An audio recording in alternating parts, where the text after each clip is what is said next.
43তম BCS এর গ্যাজেটে যারা বাদ পড়েছেন তাদের আবেদন নিয়ে আলোচনা হবে আগামী বৃহস্পতিবার।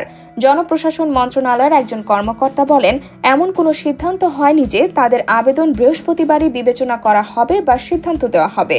তবে যে আবেদন জমা পড়েছে সেগুলোর বিষয়ে আলোচনা হবে ওই দিন, করণীয় ঠিক করা হবে।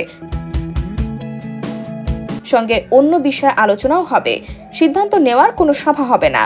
অনেক গণমাধ্যমে এসেছে বৃহস্পতিবারই সিদ্ধান্ত হয়ে যাবে, বিষয়টি আসলে ঠিক নয়।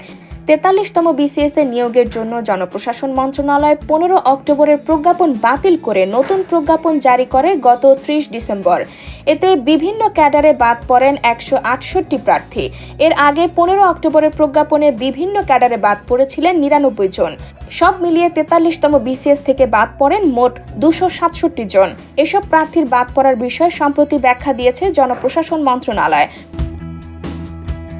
জনপ্রশাসন মন্ত্রণালয়ের ব্যাখ্যায় বলা হয়েছে, 43তম বিসিএস পরীক্ষার মাধ্যমে বিভিন্ন ক্যাডারে নিয়োগের জন্য সরকারি কর্ম কমিশন কর্তৃক সাময়িকভাবে 2163 প্রার্থীকে মনোনীত করে সুপারিশ করা হয়।